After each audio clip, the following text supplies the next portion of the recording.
Oi, turma, tudo bem?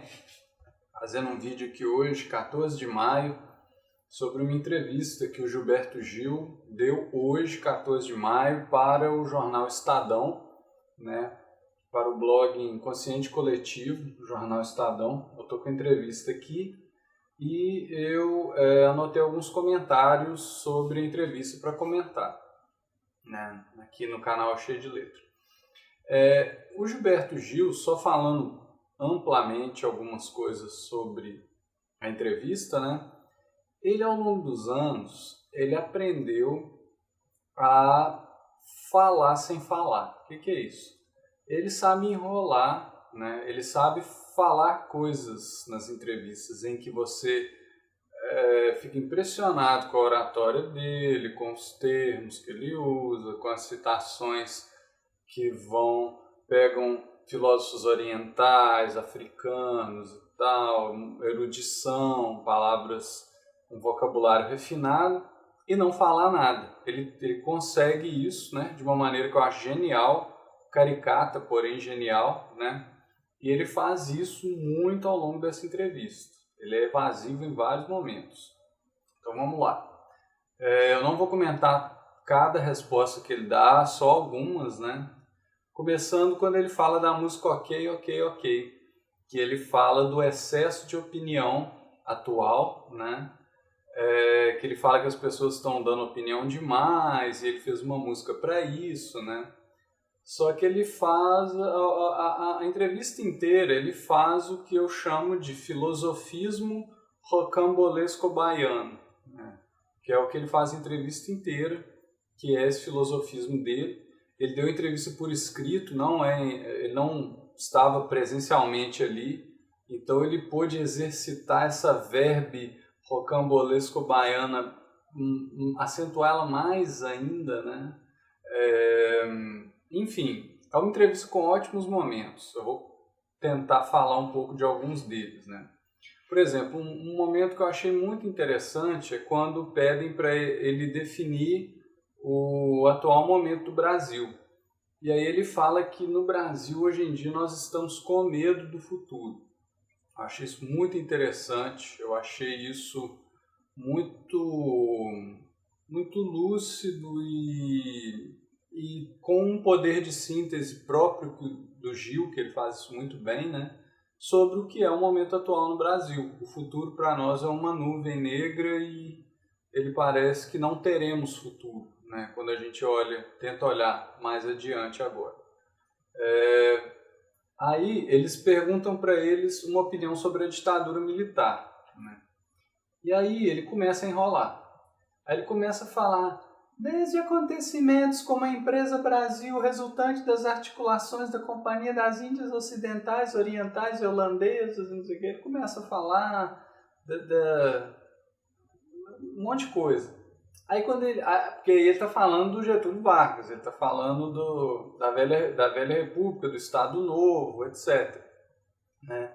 Aí depois ele chega na ditadura de 1964, ele escreve 4 linhas, são elas. Chegamos à ditadura de 1964, o arranjo institucional ensejado pela Guerra Fria entre Estados Unidos e União Soviética, como tentativa, segundo os relatos históricos mais corriqueiros, de impedir aqui a implantação de uma república sindicalista de feição soviética, né? Olha só, a pergunta que foi feita pelo cara do Estadão: qual sua visão histórica a respeito da nossa trajetória?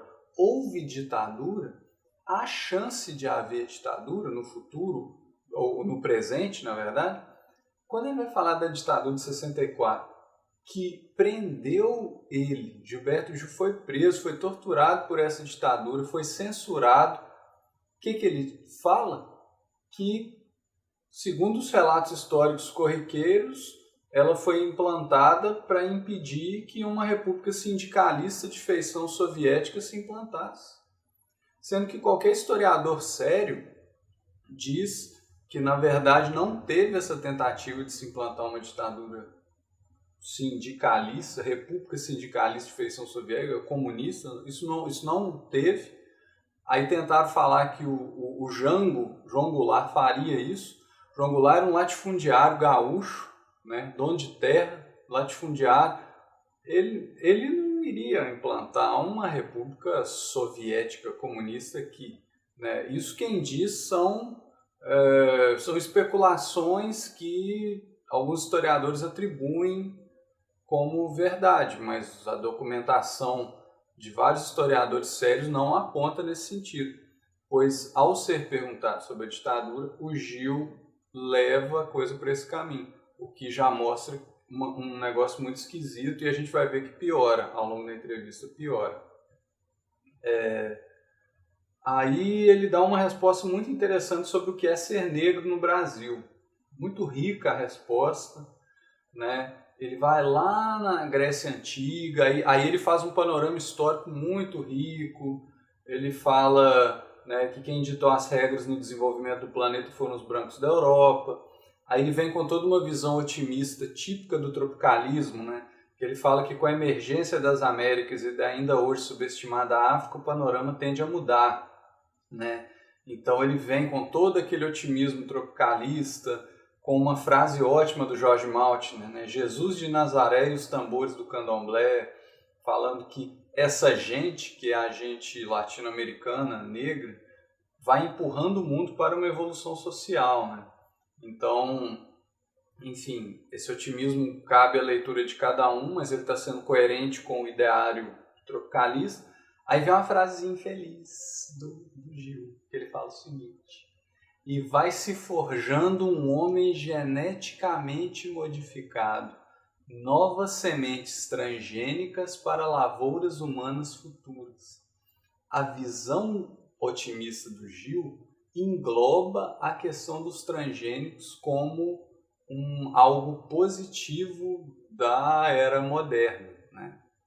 O que também é coerente com a visão tropicalista. Se a gente pensar, por exemplo, né, eu vou pegar aqui uma imagem que o Maquele K falou uma vez num post do Facebook, que a música sertanejo universitário e a música pop comercial atual no Brasil, ela promovia uma espécie de eucaliptização da música, né? Era uma música rasa, tudo igual, os artistas são todos iguais, a mesma sonoridade, os mesmos timbres, é como se fosse uma plantação de eucalipto. Então, ele pega uma imagem típica do campo atual, ele compara a degeneração do campo com a degeneração da música popular, principalmente a sertaneja, né? E os tropicalistas, eles são entusiastas de um monte de coisa que da música pop dos anos 90 para cá, os tropicalistas foram entusiastas daquele sertanejo Chitãozinho Chororó, que já começa a corromper a música sertaneja. Eles foram entusiastas de vários ritmos. O Gil e o Caetano, eles deram uma bênção enorme para Ivete Sangalo, né? Que é a nossa Beyoncé atual, a nossa Beyoncé tropical, né? Mas, enfim, o tropicalismo tem essa tendência de relativizar excessivamente uma série de produtos da indústria cultural que a gente deveria questionar do ponto de vista estético, da produção, sociológico, no plano político e por aí vai. Eles dão sinal verde para tudo isso, eles chancelam isso aí, né? Então, ele dá para ver o entusiasmo dele com o transgênico. A gente pode comparar que ele, de certa forma, chancela o transgênico na cultura popular, na música popular, né? Essa transgenia, que é essa coisa geneticamente modificada. O que seria o geneticamente modificado na música popular? Por exemplo, o autotune, essas ferramentas tecnológicas, elas modificam o DNA daquilo que foi gravado, né? Então você tem um monte de pseudo-artista que eles pegam o recurso de estúdio para modificar drasticamente a proposta que eles estão querendo apresentar, né? E artistas que tomam um banho de produção, né? Que tem os Nelson Motta da vida ali, meio que... É tipo Spice Girls, gente que às vezes é modelo, é parente de político e não sei o quê, que você tem um produtor ali que transforma eles em produto vendável. A Tropicália não é muito crítica a isso, não. Eles acham isso mó barato. Por quê? Porque eles acham que isso é fruto do que o tropicalismo propunha em 1967. Eles acham que são os filhotes da Tropicália, né? Na minha opinião e de alguns outros críticos, isso seria um efeito colateral da Tropicália. A Tropicália gerou filhos lindos, né, na música popular. Você pega a cor do som, você pega... Né, eu não quero ficar citando coisa antiga, porque vou ficar parecendo muito purista, mas a Tropicália ela tem um legado muito positivo, no meu entender, na música popular brasileira. Mas tem um monte de porcaria que eles chancelam também. Vamos continuar.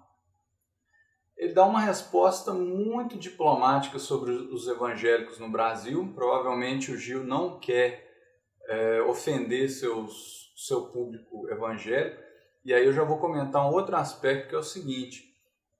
O que eu leio no Gil aqui, nessa entrevista, é que ele é extremamente diplomático e político, né? Ele é muito político, né? Ele foi literalmente político na carreira dele em alguns momentos, né? Ocupou cargos políticos, e ele é um cara político mesmo. Então, tipo, ele fica... ele não quer ofender alguns grupos, tal, ele não quer esse tipo de problema, né? Que é o tipo de coisa que o Caetano hoje em dia está muito mais interessante nesse sentido, comprando algumas brigas e usando o espaço que ele ocupa no inconsciente coletivo para reivindicar brigas interessantes. O Gil ele teve problema de saúde e tal, então a gente, né, eu não sei se é justo cobrar que ele tem esse tipo de postura política, mas ele é diplomático, apesar de que ele dá uma resposta interessante, ele fala dos evangélicos, ele compara a tradição protestante nos Estados Unidos com o Brasil, é legal, é legal a resposta. Aí, depois ele dá uma resposta muito interessante sobre ele fala o que é ser artista no Brasil, também é legal. Aí perguntam para ele, o que o Bolsonaro te inspira? Aí ele fala uma coisa bem interessante, né? Tudo que me coloca diante da incompreensão me inspira a oração, né? Então ele fala que o Bolsonaro inspira as orações dele, no sentido de ser uma coisa incompreensível e temerosa, né? É interessante. Eu acho que ele é evasivo, ele não fala do Bolsonaro, mas eu achei que é interessante. Aí vem uma cagada que eu acho que vai ficar para a posteridade. Eles perguntam pro Gil assim, o que o Sérgio Moro te inspira? Aí ele fala o seguinte, o Moro desde sempre me inspirou a contemplação do mistério. Mais do que alguém diferente de mim, ele me inspirava como alguém que é portador do enigma. Um certo ar permanente de interrogação, um não deixar bem claro onde quer chegar, o que quer dizer, o que quer provar. No Moro mora um mistério. Ele ainda usa o nome do Moro para tentar fazer uma frase de efeito, né?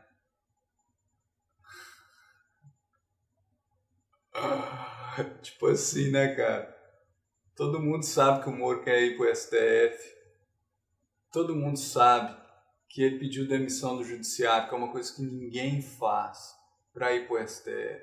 Tá todo mundo sacando o plano. Tá todo mundo sacando que ele teve um peso pro Lula e teve um peso pros outros, sabe? E aí o Gil fala que no Moro mora um mistério. Gil, em você mora um político, em você mora um ser evasivo, escorregadio. Aí, o que o Lula te inspira? Ele fala que o Lula me inspira compaixão, né? Eu não sei se é no sentido de piedade, mas enfim. Aí ele fala que o Lula sempre foi assim, diz que sempre teve compaixão do Lula, desde que o Lula se tornou um porta-voz do homem comum, em busca de uma solidariedade irrecusável. O Lula é uma pedra bruta, não lapidável, né? Ele fala isso, o que também é muito evasivo se a gente for pensar, né? Mas é uma resposta que eu achei medíocre, sim. É uma resposta que diminui um pouco o Lula. Posso estar interpretando errado, porque ele é tão evasivo que a gente pode interpretar de outras maneiras, né? Mas, enfim, político pra caramba, né? Aí pergunto para ele sobre o que ele acha. Aí ele fala da extinção do Ministério da Cultura. Ele acha que não é um problema, né? Ele foi ministro da Cultura. Eu não vou opinar isso porque eu não tenho conhecimento, sim. Aí sobre a reformulação da Lei Rouanet, ele, enfim, não vou opinar, não tem como, não tem conhecimento. Aí ele zomba da classe artística, ele fala que não há evidências factuais. Ele não zomba, mas ele fala que a classe artística está exagerando quando eles falam que o fim do MINC e da Lei Rouanet seria uma perseguição aos artistas. Ele minimiza isso. É complicado isso aí, mas vamos lá. Aí eles pedem uma opinião sobre o termo das guerras culturais e da disputa ideológica em torno da sexualidade, né? Olha o que ele fala. Eu acho a resposta muito ruim, muito evasiva, e aí tem um trecho que eu achei muito infeliz. Ele fala que os setores progressistas da sociedade, eles têm um amparo no judiciário. Os setores progressistas encontram um certo contraponto no judiciário, que frequentemente tem se manifestado solidário com as demandas da franja moderna da sociedade. Mesmo o judiciário que recusou aquele processo de um negro que processou o Danilo Gentili, né? Agora sim, o Danilo Gentili foi condenado, né? Eu posso estar pagando língua aqui ao vivo, mas eu não vejo o judiciário comprar todas essas brigas aí do jeito que ele está falando, não, né? Mas tá, vamos dar um desconto. Aí, a resposta ideológica. Eles perguntam qual que é a ideologia dele, né? Como você se define ideologicamente? Aí dá uma resposta evasiva, ele fala um verso de uma música dele. Minha ideologia é o nascer de cada vida e minha religião é a luz na escuridão. Aí ele cita o Carvaca, mestre da antiga escola materialista da filosofia indiana. Tipo assim, é isso, é assim que o Gil é evasivo. Ele vai citando umas coisas eruditas, às vezes muito bonitas, muito bem postas, para se esquivar do que realmente foi perguntado para ele. É aquele velho bordão do ou sim, né? do ou não da Tropicália, né? Aí, por fim, o último ponto que eu queria comentar da entrevista, ele diz que não tem heróis, ele tem figuras humanas que ele admira e reverencia e toma como exemplo. Uma delas é uma cantora como a Beyoncé, então a Beyoncé para ele é uma figura humana que ele admira e reverencia. Eu acho que é coerente com o ideário tropicalista. E ele admira e reverencia um político como Barack Obama, né? Barack Obama, que chancelou um monte de guerras e um monte de invasões dos Estados Unidos, né? Enfim, a gente sabe de um monte de coisas que o Obama fez que, por mais que tenha tido Obamacare e vários discursos bonitos, né? Eu não vejo ele como um progressista, eu não acho que exista nada de progressista na alta cúpula da política americana. Até o Bernie Sanders, que é do Partido Democrata, eu acho que a gente tem que ter uma certa cautela, não dá para chamar de progressista, né? E o Obama também não, apesar do Obama ser um cara muito interessante, para mim um dos melhores presidentes americanos contemporâneos, mas aí o Gil admira ele, né? Coloca ele num panteão, comparando ele com o General Rondon, com Einstein, João Gilberto. Ele coloca o Barack Obama lá em cima, mas na hora de falar do Lula, ele tipo, tá lá embaixo, e o Sérgio Moro ele não fala nada. Então assim, essas são algumas opiniões minhas sobre a entrevista do Gil, né? É isso aí, cheio da letra.